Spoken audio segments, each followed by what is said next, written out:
Dairy case food safety. Food safety and cleanliness are important everywhere, but they're particularly important in departments like dairy that sell perishables, which are products with a shorter shelf life that need temperature control. And while we're on the subject of temperature control, even in the frozen foods department where you might also work, food safety and cleanliness are extremely important. This program will show you how to keep things safe by keeping the department clean, maintaining the cold chain, and rotating your stock. Let's get started. So, you're probably asking yourself, why worry about keeping your department clean? After all, the products in the dairy and frozen cases are packaged, right? Besides product quality, here's one big reason. Cross-contamination. Cross-contamination occurs when pathogens, those nasty little bacteria and viruses that can make people sick, are transferred between products.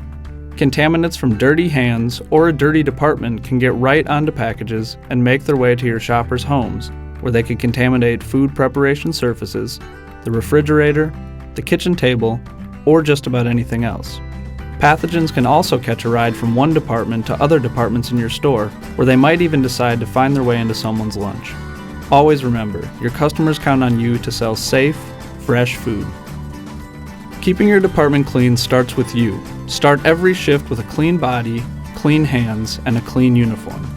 Take that last slurp of your drink in the break room and leave it there, not out where it might spill onto your work.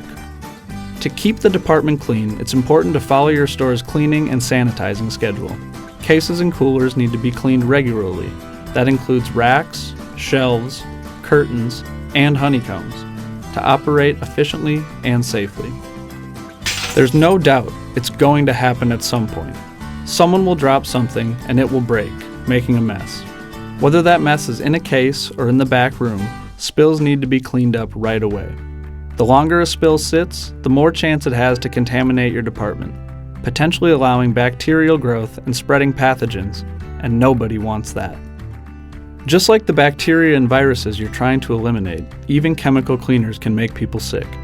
Keeping your workspace clean is important, but be smart about which cleaners you're using around food. Remember, use only your store's approved cleaners and carefully follow all manufacturer's instructions. Chemical cleaners do not belong in food preparation or storage areas, so be sure to store them in designated areas only.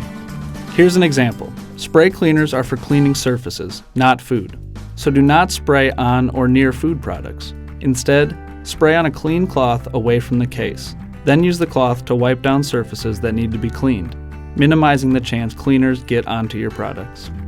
Pest control and sanitation go hand in hand. A dirty department attracts unwanted visitors. If you see evidence of pests, notify your manager or your professional pest control service immediately, before they begin inviting some of their friends. To maintain quality, refrigerated and frozen products need to be kept cold or frozen. Remember that many items in your dairy and frozen cases are TCS foods, or time and temperature control for safety foods. TCS foods can be good places for pathogens to grow. Since bacteria grow fastest between 41 degrees Fahrenheit and 135 degrees Fahrenheit, or 5 degrees Celsius and 57 degrees Celsius, also known as the danger zone, TCS foods must be kept out of the danger zone, from the processing plant to the distributor, to your storage coolers, to your cases, to your shoppers' refrigerators. That's what we call the cold chain, and you play a big role in maintaining the cold chain in your store. So, let's get started at the back door. When shipments come in, be on the lookout for a few things: expired sell-by dates, products in the danger zone, and cartons that are broken, leaking, or stained. Any of these could mean the products have been compromised. Make sure you know your store's policy on accepting or refusing shipments. Transfer products to a cold storage area immediately. Always remember, if it's expired, get rid of it. Remove expired products in the cooler. Expired products should not be sold under any circumstances. Tell your manager when you find an expired product. Then, rotate your stock using FIFO, or first in, first out rotation. Clearly mark the products you just received with the date. You've heard the expression, age before beauty, right? Pull older products to the front and place newer products behind. That way, when it comes time to stock your cases, older products will be taken first. Never place products directly on the floor. Milk containers and plastic crates may be stored on a clean floor that is not exposed to moisture. Shelves should be at least 6 inches above the floor. Also, pay attention to case labels. Cases that say "keep refrigerated" should stay in the cooler. Cases that say "keep frozen" should be in the freezer. Bear in mind that some cases might say "do not refrigerate" or "do not freeze." Make sure those products are kept at the proper temperature, or they could be damaged enough that they can't be sold. Before you get too warmed up to the idea of stocking your cases, just remember, the products need to stay cold. So, don't pull more out of storage than you can put away in half an hour. Load cases using FIFO too.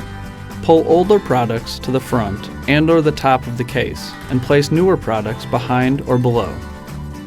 Your dairy cases may load from the back, making FIFO easier. Again, keep products off the floor as you work.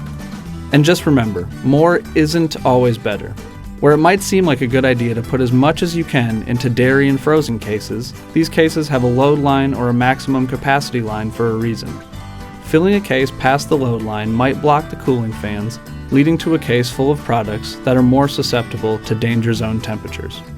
Follow your store's schedule for checking case temperatures. Remember, any storage coolers or retail cases should keep the products inside at the proper temperatures.